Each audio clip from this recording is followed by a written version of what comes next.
Well, we return. It's early December now. Early December, can you guys believe it? It's unbelievable. The past 4 episodes of the series or so, there's been these huge breaks on my end between the recording of each of them. And now, all of a sudden, you know, I blinked, it was Halloween just last week, I swear to God.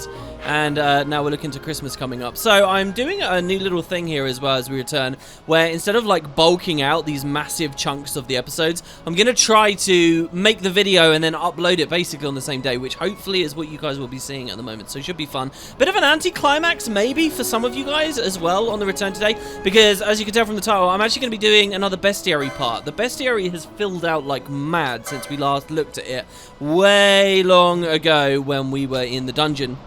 And there are actually some little holes on here as well, which I wanted to fill in before we next did the Bestiary. Like, I think there might be a couple of enemies in Osmone that we missed. There's also some bounties. Now, you guys have actually left a lot of comments saying you're excited and looking forward to covering more bounties, which I am too. If we actually look at the clan primer here, what are we currently in the progress of? There's the guy in the mines. We can't do the Cockatrice because it's the rainy season right now. Oh, yeah, and the whole thing with Pilliker as well. Well, the thing is, now that we've got Larsa with us, this is a really good time to do hunts. I'm not sure if I mentioned that on a recent part. It is really excellent, and he'll be with us for a little while actually, so you can level him up and you can get him a bit stronger while we don't have a job for him, right, and we can't spend LP. He is going to be a good asset, so now is a time to go for it, and maybe after this Bestiary part we'll look into that. Anyway, so yeah, today I figured we'd do that. What's going to happen now, and in fact, I shouldn't make any progress in the Bestiary episode, but when we go through here to the Golmore jungle, we're going to find so many new varieties of enemies. It's unreal. So let's take our time with it. Right, clan primer, Bestiary, and the way I'll do this is just anything that we have an exclamation mark on that we were lacking before, we'll just pick up. So first of all, the very opening of the game, the Ester Sand, which funnily enough, I'm now noticing they're just called the Dalmasca Sands in the Bestiary. That's weird. We'll roll through this. So Cockatrice, man, we've actually seen a lot with the Cockatrice. But I guess we haven't read their Bestiary entry. Lo, the mighty Cockatrice, proud feathered sphere, known as much for its ill humour as its dire rotundity. The great naturalist Merlot's once remarked, live they in the sands and other arid climes, whereabouts they moveth in a rolling fashion most peculiar. Subsist they principally on small creatures and vermin, for the incapacitation of which they disgorge a sticky saliva, thence devouring captured morsels only when appetite moves them. By the way, that and c.comma up there, that seems to be some kind of an error. I'm not sure why that's there. I've never edited any of the Bestiary stuff. Might be something with SFF, I suppose. Which I know has like plans to update the Bestiary and some update down the line. Swollen sacs containing airs are found under the surface of the skin, and when inflated, these lifting the creature upon drafts unseen, whence to espy suitable prey. I love this idea that these fat, round little things can fly with those pathetic little wings. It's just that they float, you know. I can think of a Monster Hunter creature that is a little bit similar to that. The idea that they're predators of that as well. Imagine that. It'd look like a balloon in the air. It would be ridiculous. And then we get a little bit of information about the Wester Sand, one of the vast deserts of the Dalmascan region, situated to the west of Rabanasta. Few roads pass through this waste, and, as such, it is little frequented by merchants. In Dalmasca Wester Sand, the sandstorms are more greatly feared than the beasts, so much so, in fact, that whole societies of natural philosophers in Rabanasta devote themselves to their study. So the Wester Sand we've seen a little bit of, you know, we've been there a few times, but sandstorms in the Wester Sand are a big thing, and there's a very cool side quest that we'll be able to initiate soon enough with these philosophers, these people that want to learn more about why sandstorms are occurring there. It's a nice thing. In fact, in one of the recent parts, you might have seen me wandering around because I thought the quest could already be initiated, but it will be a little bit down the line. Next, we've got the Strix, the scary bird things that we fought very, very, very early on, actually, in Giza. Being the progeny of wild fowl taken into the magicite mines to ascertain the presence of noxious fumes. So this is kind of like the canary in the mine thing in real life. On occasion of a mining accident, these birds would be exposed to great quantities of mist, under the influence of which they would at length give birth to chicks with stunted wings of most peculiar shape. Perplexed, the hens discarded their unwanted, flightless brood, these becoming the feral airstriks. I really enjoy bestiary entries like this, where they take a real-world thing that happens, or, you know, like a known story, like a fairy tale or something that we're familiar with, and then they manage to add a bit of magic, or magicite as we have here, make it something cool. They also have a little bit of information about Aldalia. Now, I think I might have read this to you before, but this is the continent on the western edge of Evilis. The vast plains in the interior are home to the Rosarian Empire. To the east of Rosaria, the land is arid and largely desert. The Galtean Peninsula on the eastern portion of the continent is a crossroads, connecting to Valendia and Kerwan both, Kerwan being where we are right now, and a strategic prize sought by Empire and Kingdom alike. Though Dalmasca controlled the peninsula for the last several hundred years, it was lost to the Arcadian Empire in an invasion 2 years past. Which, of course, we're more than familiar with. That's why this is such an important and key area of the world, because it's where all these places meet. Then we got the Slavens. We hadn't killed Slavens on the previous bestiary. Oh, do you know what? I'm making a mistake. I think I know. We will have read about Slavens. We must have. What will have happened here is they've got exclamation marks because of the sage knowledge that is now unlocked. Yeah, so here we get a bit of a description of beasts, just in general. Scourge of the common peoples of Evilis, foul creatures who take the greatest relish from inflicting the most gratuitous harm. Of these, the worst are identified as a public menace and made marks, for the slaying of which a bounty is offered. Most mark hunting petitions come from commoners or local officials, though kingdoms have been known to issue requests for the slaying of particularly malevolent menaces. Mark hunters range from professional hunters to casual adventurers, and the unwary be warned, though mark hunting is imagined by some to be a short road to fame and fortune, it is oft times found to be a short road to an early grave. Right, so yeah, we do have to be careful here, actually. Now, Barheim, these are all going to be new. They have to be new, because last time we looked at the bestiary, we had entered Barheim, but we hadn't really gone any further. In fact, we weren't even technically in the Barheim passage. We were still in the Nalbana dungeon. So, we had Stealing, which we already read, because if you remember, Stealings appeared in the Garamscythe Waterway previously. Except they're categorized under here because later on in the game when you return to the waterway you won't find Stealings there anymore. But so that makes sense. Okay, so these should be new. Going down. My god. And look at this. See, I knew we needed to catch up, guys. I knew we needed to catch up. Wow, we didn't read about geese and stuff. I think the story bosses I was going to try to remember to do just as they came and went. Alright, so Suriander. Being a carnivorous beast, common only dwelling near shallow bodies of water.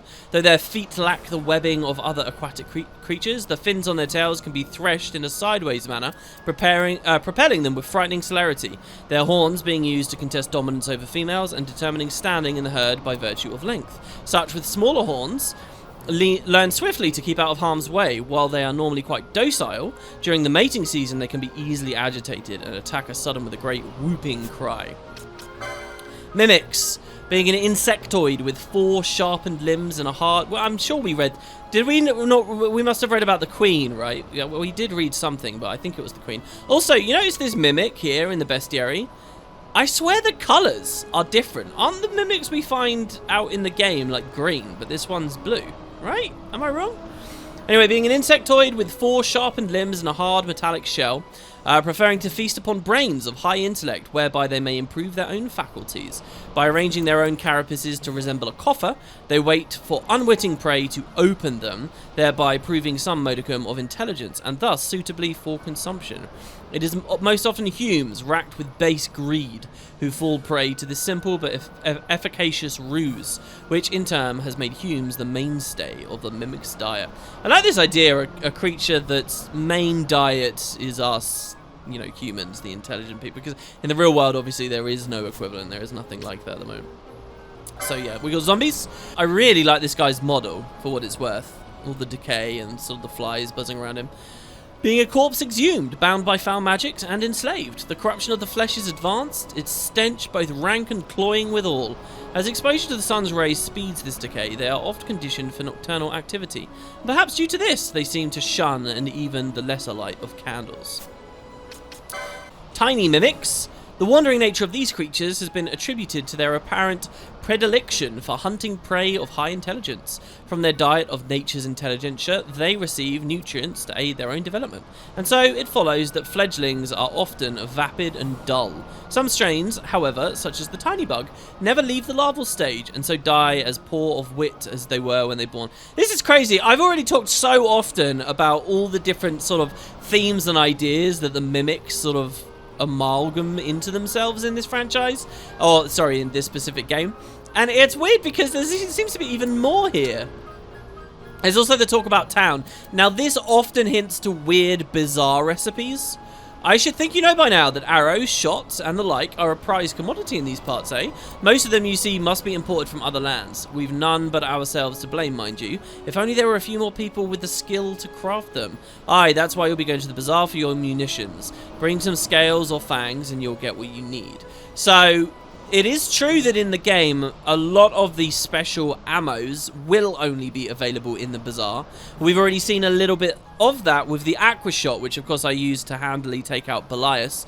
And really, we were getting that by getting a bazaar recipe unlocked with the oozes. If you remember all of that just a few episodes ago. So yeah, we'll keep an eye out on the talk about town. Next, we've got a skeleton. I thought they said undead there. I was like, there's no way that they just got that. I like how he moves. He's in kind of a clunky crickety kind of weird wobbly movement, which makes sense, I guess, for a skeleton.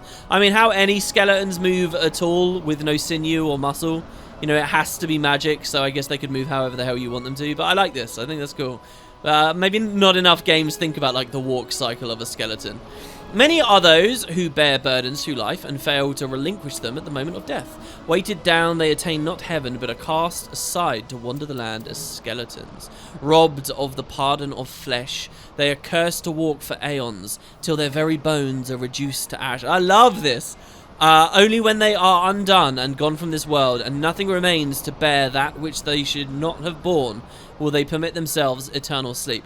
I love this idea of taking that ash, which itself is still kind of malevolent and magical and has interesting properties, and using that in alchemy of some kind, you know. And we get a little bit of information, sage knowledge about the bazaar, which I've definitely already read to you guys. I think I read that the first time we talked about the bazaar.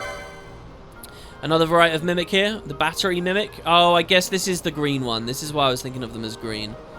Because obviously these are the bigger ones, and I don't know. He's even not necessarily green, but you get what I mean. What strange manner of creature to so readily absorb the crackling power of electricity? Having absorbed an appropriate amount of nourishment from their feast of lightning, they discharge spectacularly, this being their primary form of excretion. Foregoing food of substance, their lifespan is pitifully short. And here we get a little bit of information on how to maybe craft Silent Shot. You'll find that the steadiest of arms and the truest of aims belong to the most cautious, cowardly fellows of the bunch. Hold on, so Silent Shot we won't actually get from the bazaar. Silent Shot we already bought, right? Let's have a quick look here. Let's remind ourselves. Silent Shot is one of those easy ways that we've been able to apply silence a long way through this. And Varn doubled up on that role as well for a long time by using the Mage Masher, which is incredibly powerful. Like, ludicrously powerful as a weapon. I'm not sure I can actually see it here anymore. But now that we've got the main Gorsh, we'll be moving away from Varn applying silence. The Silent Shot is always going to be available on Balthier. You get one less attack power, sure. But in general, this is the better thing to be using as a default, unless they're weak to water, right? Because then, you know, that element's obviously going to be better, and as we get more other elements, then that will be useful too. But, you know, the fact that Silent Shot is an upgrade damage-wise over Onion Shot, when I was modding the game and doing some balance passes, I honestly wanted to tweak these so that Silence would be at least on par with Onion, or maybe even weaker. So that then you got Onion's the good generic, Silent, you have to pay a price for having Silence, right? But you got to remember, with a game like this, it's a JRPG, so there's a sense of power creep being okay, because, you know, it's a reward that it's stronger because you've spent the time grinding for it or whatever, and so on. Anyway, yeah, back to the clan primer, and I guess that was just going to teach us about this. So hunts, and then battery mimic. Yeah, these be they that use silent shot and like trickery to make sure that when one killing shot misses its mark, it draws no unfriendly attention. Just between you and me, I found that through plentiful study that this shot be made with magical processes of a most special variety, requiring darkness trapped within a certain kind of scale. A scale? Or did we get this from the Bazaar? Was this a really early Bazaar recipe? In any case, it's weird there because their description of that is almost like they're talking about like a silent scope, you know, to be able to fire a gun and not have the gunpowder, you know, hurt or whatever. The tiny batteries. You've got mimics and tiny mimics, batteries and tiny batteries. Gaze upon the larval form of the battery, mimic, and despair. You know what I think might have happened here? They had the idea of mimics, and then they had the idea of batteries, but maybe they never really found the time to have a unique model and animation and stuff for this other class of creature, the battery. So they gave it the mimic and kind of made them all at one, all the same thing, you know. Gaze upon the larval form of the battery, mimic, and despair, racked with hunger from the moment of birth. Every moment of these poor creatures' lives is spent in pursuit of sustenance. Technically, they can be considered to be in a constant state of starvation until maturity, and are prone to attack any perceived obstruction to their feeding. On rare occasions, a tiny battery possessing a modicum of intellect is born. Theories that these gifted grubs become queens have gained some following of late. So, if I remember rightly, the only place you find the tiny batteries is in the Mimic Queen's boss battle, where you've got the choice: do you try and tunnel down the boss itself, or do you want to kill the tiny batteries? And we've got a Bestiary entry from this as well. I suppose they do spawn elsewhere, because otherwise, if you miss them in the boss fight, how would you ever get this sage knowledge? When things want crafting, a rock what's got magic in it, even a sniff, is the order of the day. Now, you don't need to know what to do with it, but you do need to know this. Adventurers need society, just like society needs adventurers. What's that got to do with the price of potions, Larval, I hear you ask? Well, them very same stones, what you adventurers earn an honest guild flogging at market, just happen to make the world go round too. Simple as that.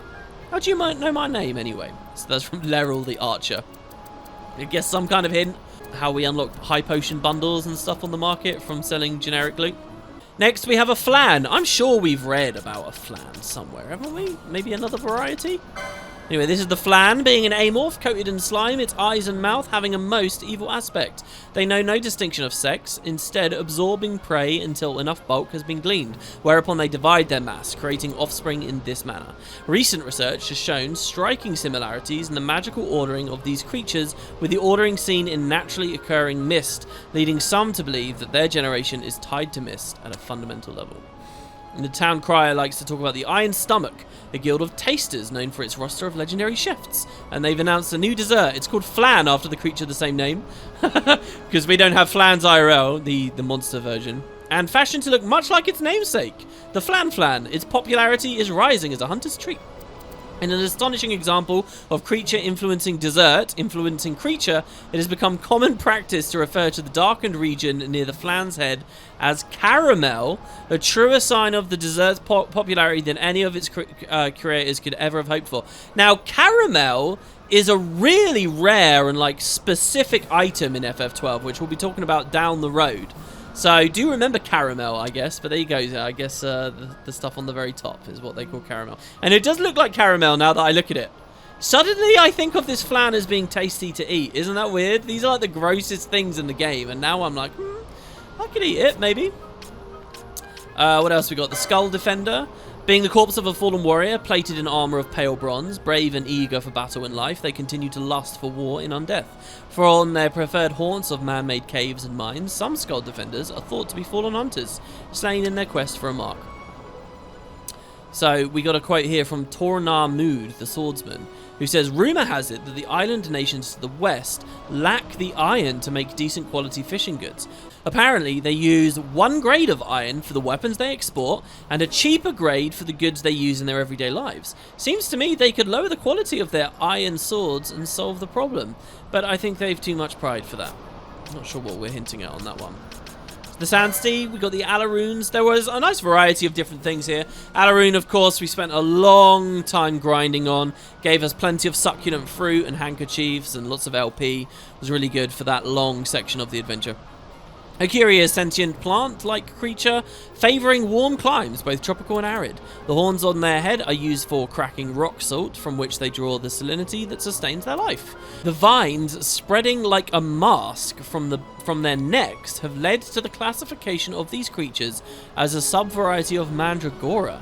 Apparently, however, the distinctive viney ruff is a source of much frustration to the creatures, looking much like irritated pets clawing at a leash.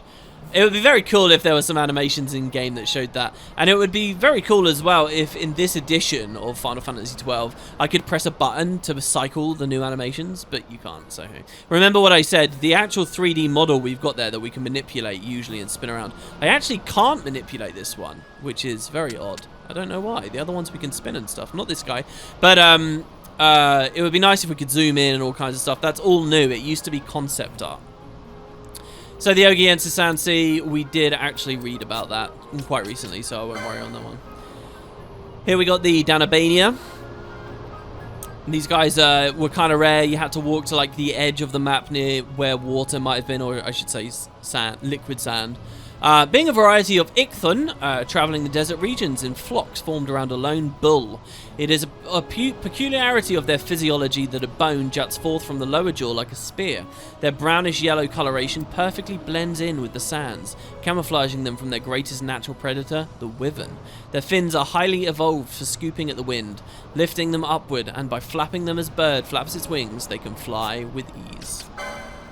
We've got the axe beak, easily identified by its band of coloured plumage, which rivals even the most exotic jungle fowl. This creature makes its home in the sun-baked desert climes of Evilis.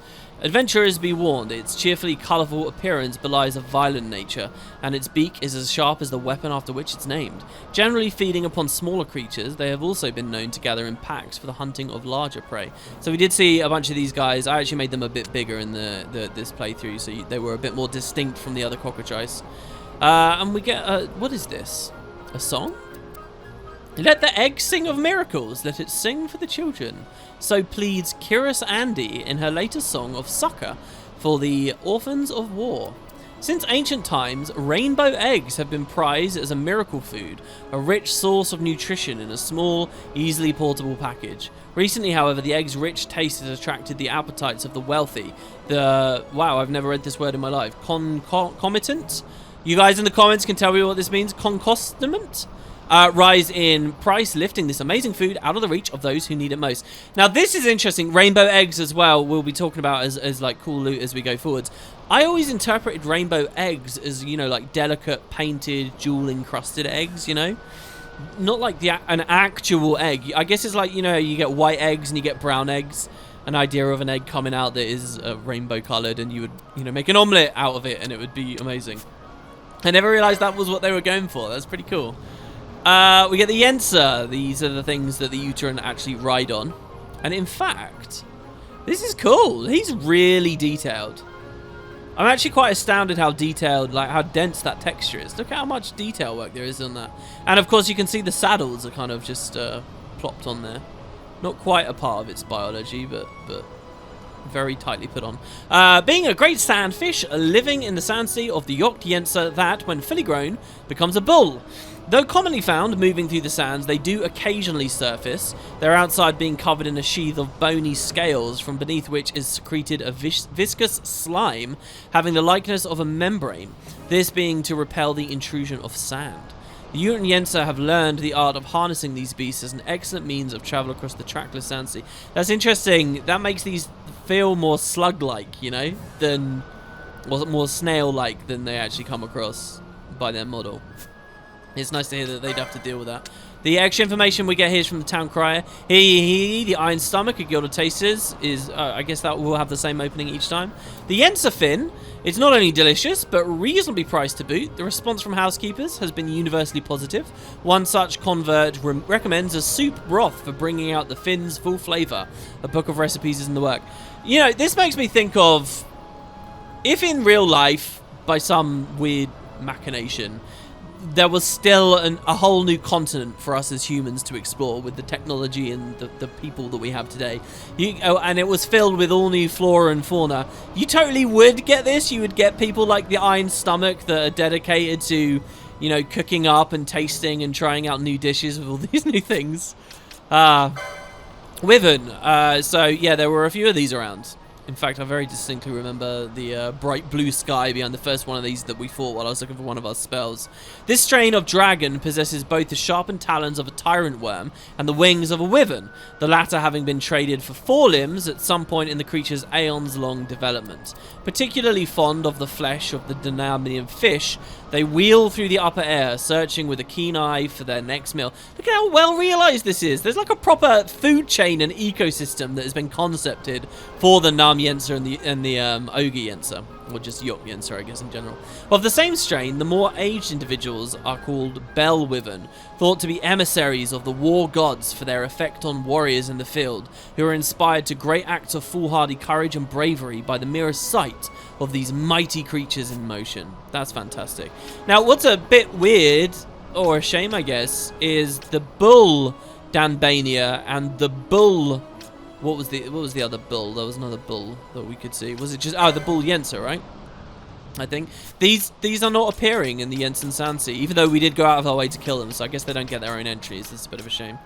We got the Tomb of Wraithwell. I'm pretty confident we got everything. Oh, we might not have. Where's the Flan? Where's the Fire Flan? They were rare, but I'm sure we got those on footage, didn't we? After you clear the main chamber and get everything done, Fire Flan starts spawning in the general areas. I did kill some. Maybe they appear elsewhere. So, Seekers. These are probably my favourite variety of bat in the game. Look at that. I don't know, it's just something about the black and white colour pattern there. It looks fantastic. Being a sort of stealing, its body cloaked in fine white fur and favouring darkness to the light of day, known to employ shrieks of an extremely high pitch as a means to navigate in the gloom, as well as to deprive potential prey of their sense of direction, a more conventional approach being used thereafter to deprive them of their lives, mainly feeding upon smaller creatures, but known to attack larger foes in packs on occasion, giving rise to the extraordinary sight of a flight of white-winged creatures speckled crimson with fresh blood.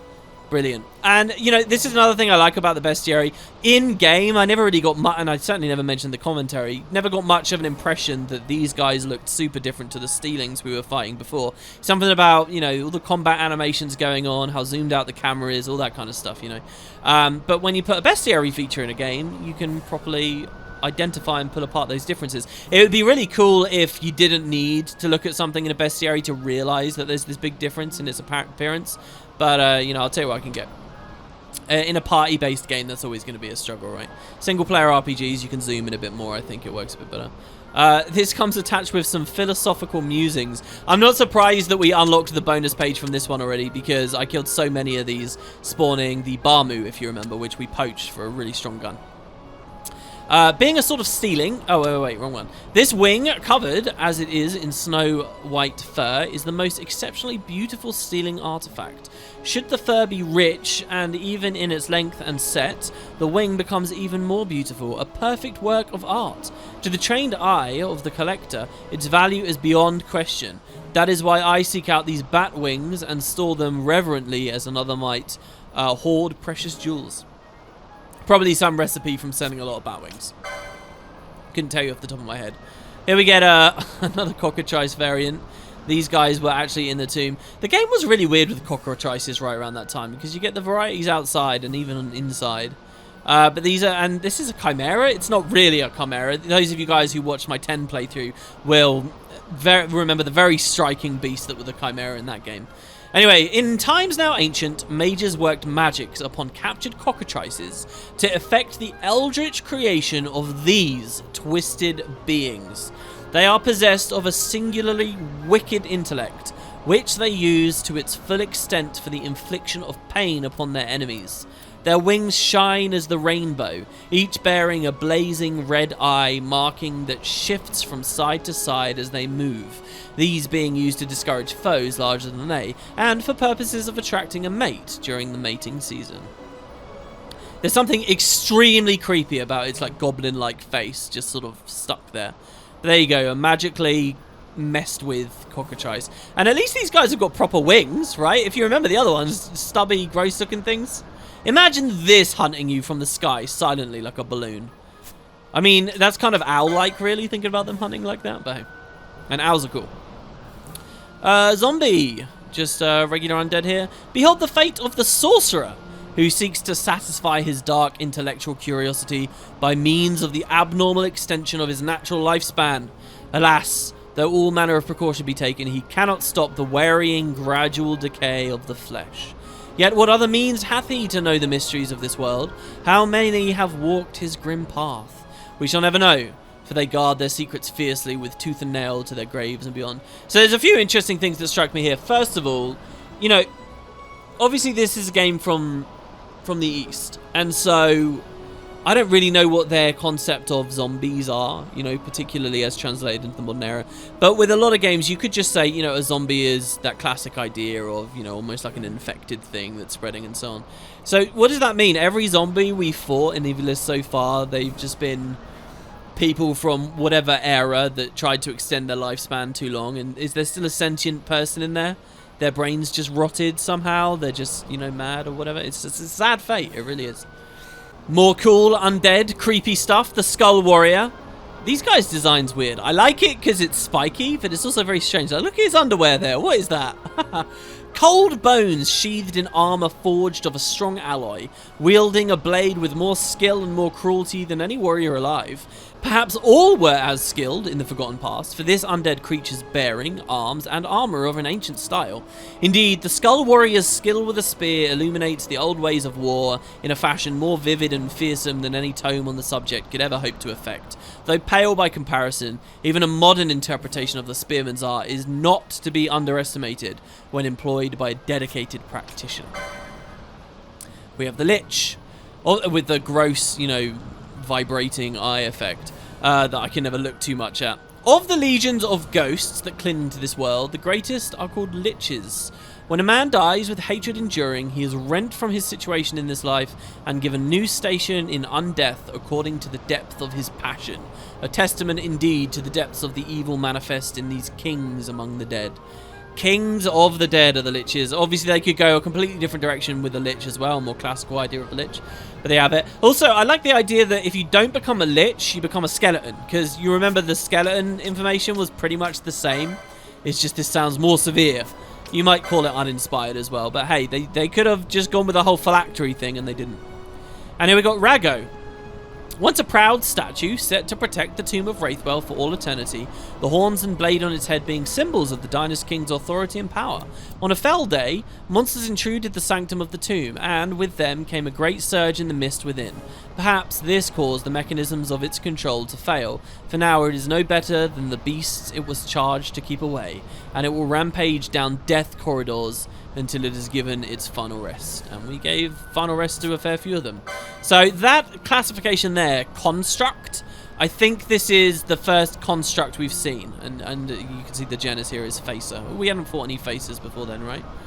It's really cool to see the mouth open and close, actually. But hey, so keep an eye out for more of those as we go along. And interestingly enough, I know there's quite a lot to scroll through here, but we're actually pretty much caught up. Because now it's Osmone Plain, which is where we are right here, right now. And again, I kind of wanted to grind off screen. We're a little bit weak. And there are some enemies in the Osmone Plain that we just never ended up killing on our way through. I think it's because of all the Chocobo riding, which I was sort of desperate to show you guys. But here we go. We got the Sleipnir.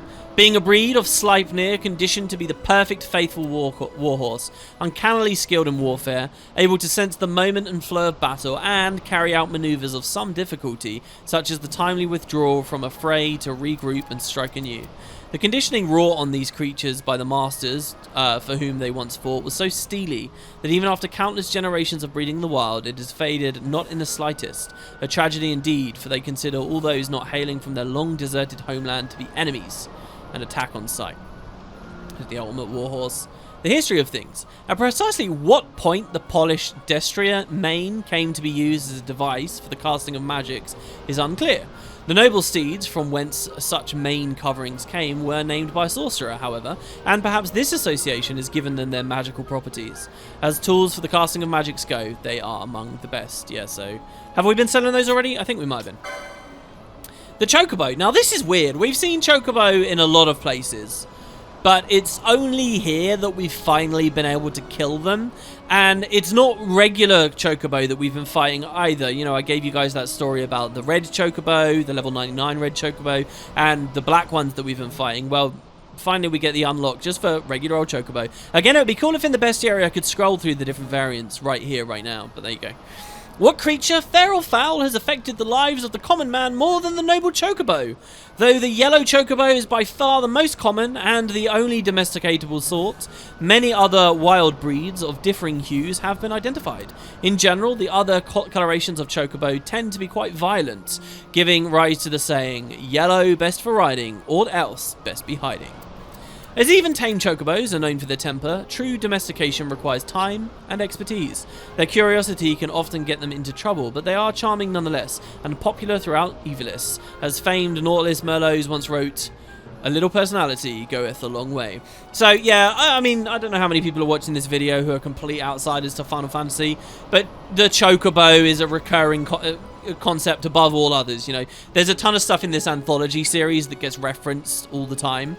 The Chocobo, I don't think there were Chocobos in Final Fantasy 1, were there? You certainly couldn't ride them around in the overworld.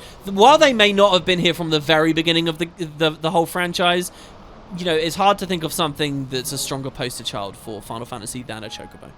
I mean, maybe a Moogle comes close, but Chocobo is pretty much up there. The town crier, hear ye, hear ye.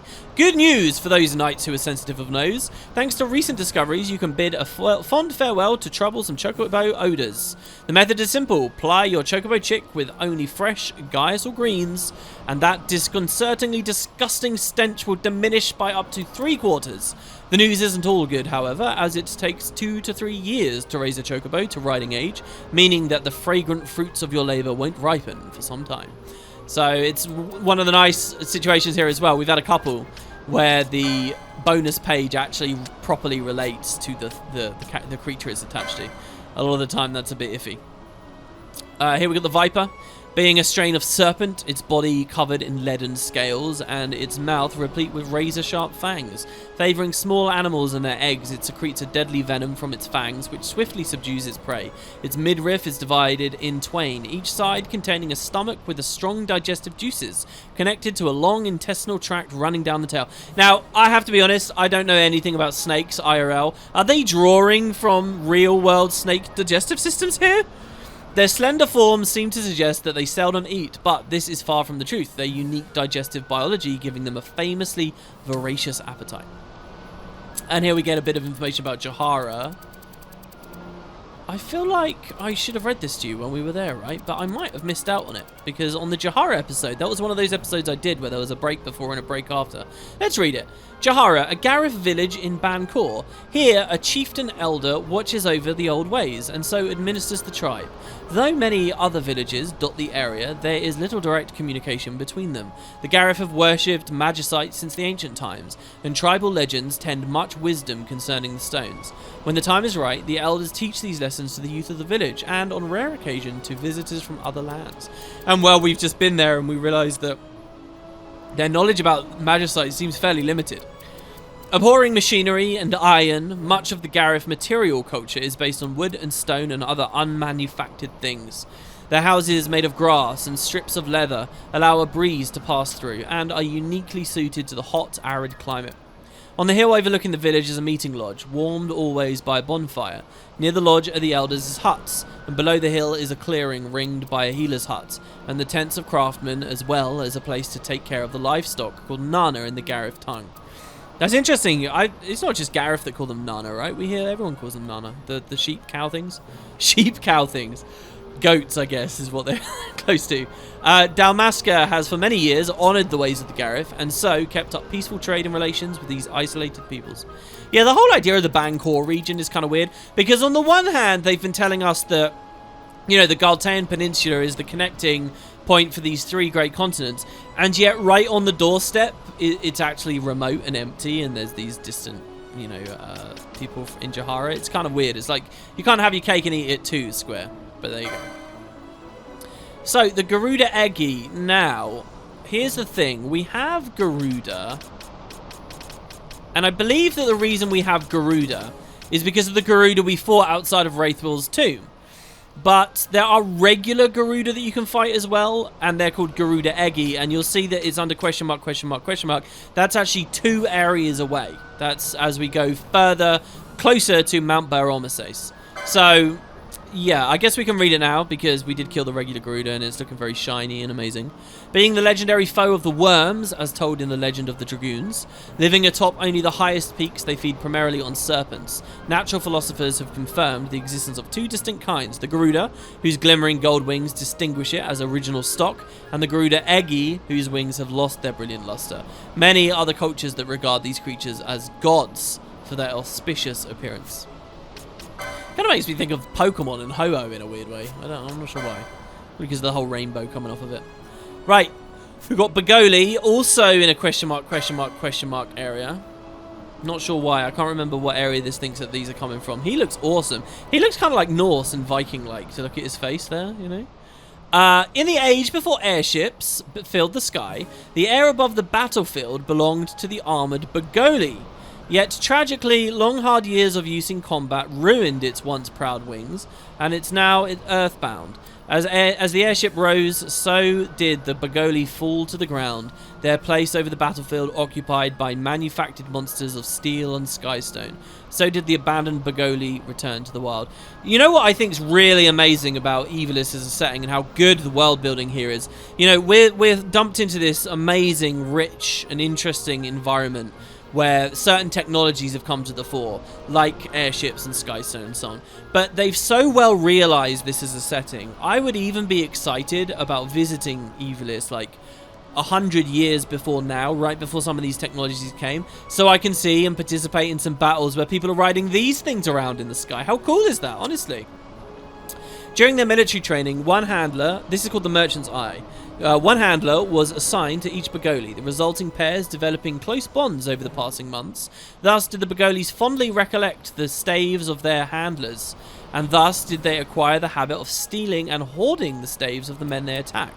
Though it's difficult to predict how much a given bent staff will fetch at market, few merchants would pass up the chance to purchase one, in the hope that it might be traded for another treasure at a later date.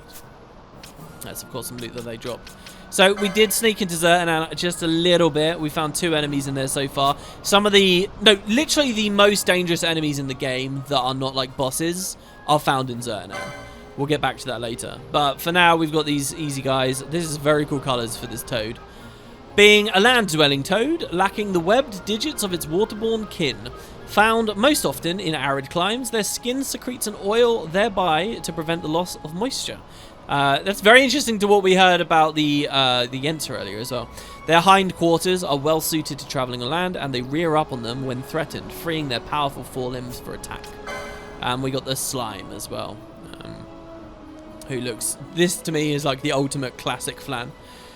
Should I chance to gaze upon one but more of these foul, fetid, green, slime-coated atrocities, I shall surely lose what wit remaineth to me, wrote the naturalist Merlot after encountering this vile strain of Flan. Their bodies absorb light, which they then emit to lure prey in the gloom of caverns. Oh, now that's cool. Like, they're bioluminescent, like fish of the deep. They are also able to release light in a dazzling flash, temporarily blinding foes with their blind strike. With their giant mouths, they swallow prey whole, using the nutrients from their food to divide and multiply, creating ever more Flan kin to terrorize and disgust. That's a brilliant bestiary entry. They hit some really interesting notes there. I love that. The Emerald Titan. Emerald Titan? Oh, right, okay, from the Giza Rains, this is, really. Being a primal race, the oldest of the long-lived great Titantoises, Their existence is referred to only briefly in legend, and in the absence of a verifiable sighting, they were considered to be a myth for centuries. However, in recent years, they have suddenly appeared, and are feared in some regions as the urine eater, scourge of the urine yensa. Oh, there we go, that was this one, the urine eater. There's some stuff in Giza that will be dealing with this species as well. Yeah, because I think he's the first Titantoise we find in the game as well, right?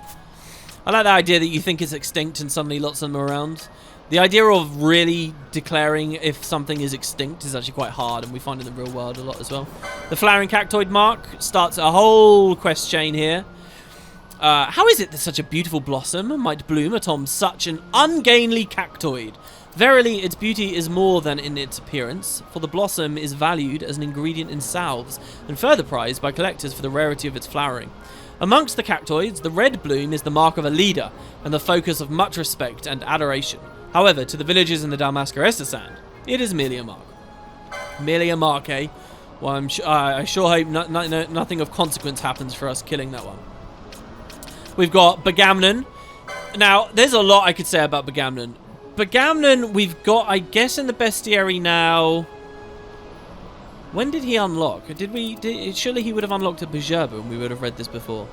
Being a banger headhunter, intent on capturing the sky pirate Balthier, vicious and cruel, he will do anything to claim a bounty, not hesitating for a moment to dirty his own hands. Though he's guilty of more than enough to deserve a price on his own head, his unofficial role as Judge Gabranth's dark hand ensures his good name with the law. That idea that he's in close association with Gabranth is never really explored in the game itself. Ever, really. I mean, we will be learning. We've just got to a point now where we're getting flashes sideways to Arcadia. We saw one in the last part.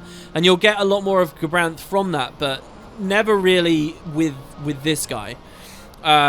His three henchmen are, if anything, crueler and more lacking in more than he, were that possible.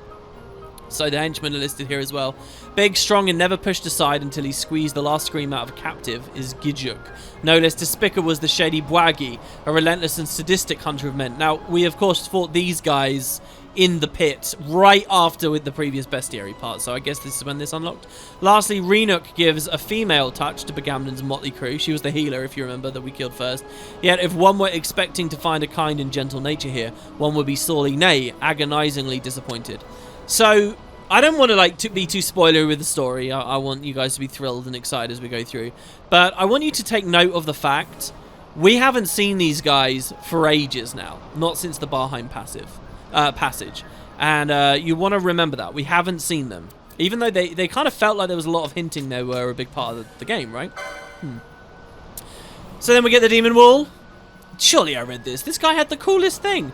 Being a trap set to prevent those not of royal blood from entering the Dynast King's tomb, with twin giant swords drawn and a length of wall upon its back. This statue challenges all who would seek to profane its master's resting place. It's thought that this fiendish device was constructed during the Galtean Alliance, and knowledge of the mechanisms of its operation have long been lost. On the wall, the Dynast King's likeness is carved in relief, this being the last thing most intruders see before the Demon Wall bears down upon them, crushing their bones to dust. That's Wraithel's likeness? That's creepy as all hell, right?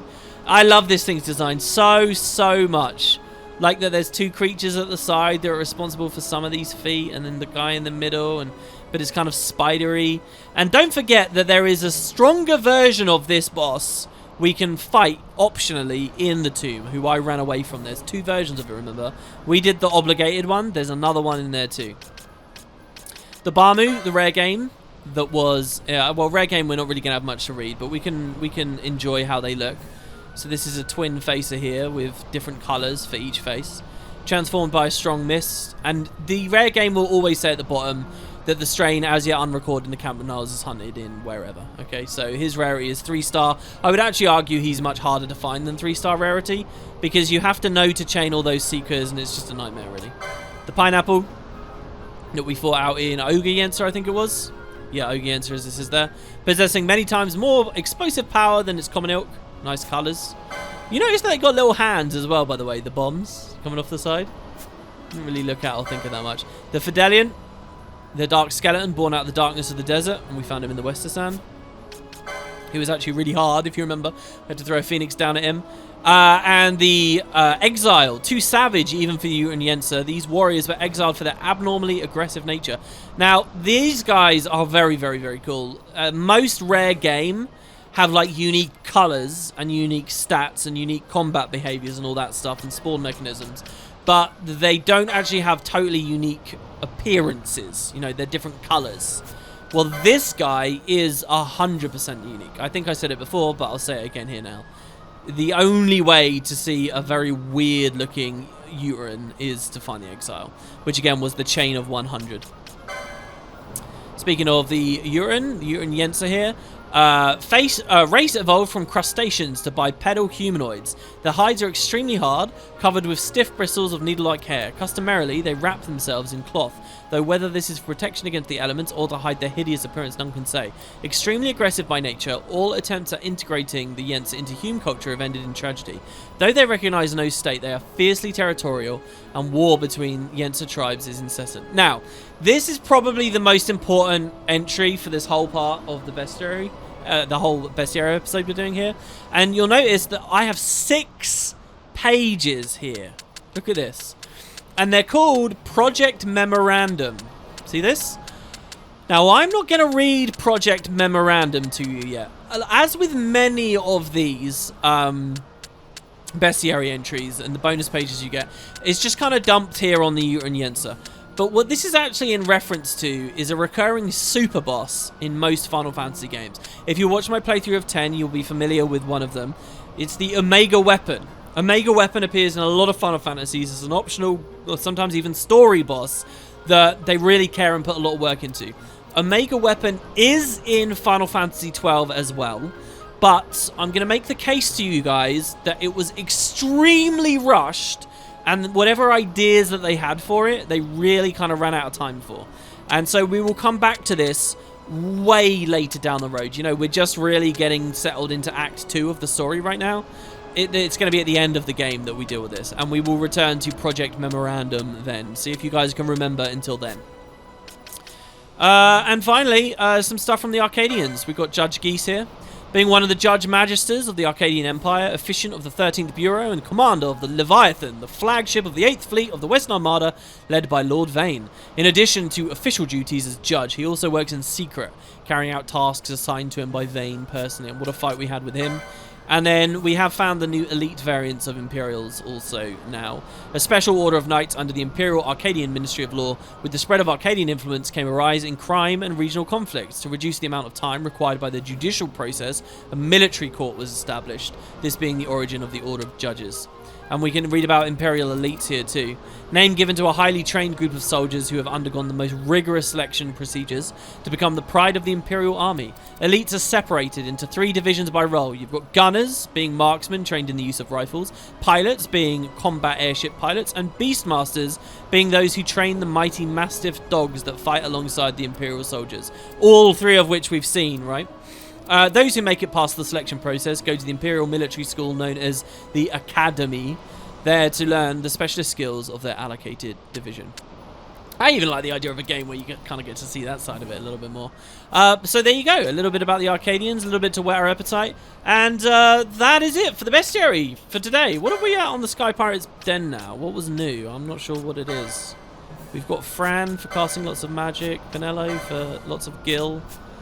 Well, there you have it. So, thank you guys for watching. Hope you've enjoyed a bit of the world building, a bit of the lore, and we're ready now to everything we've talked about there and everything you might be thinking about with Evilis and the current story and the boiling conflicts between Arcady and Rosario with the Dalmastic Court in the middle. We're actually going to be going into a bit of stuff to do with the Viera. So I hope to see you guys for that. Thank you all, and I'll see you tomorrow. Give me lots of YouTube comments in the meantime, because this video is going up today. And I'll be reading those comments today, and you know, I'll have them in mind for the video tomorrow. That should be pretty fun. But I want people to talk a lot, so let's go for that. Thanks, everybody. See you in the next one.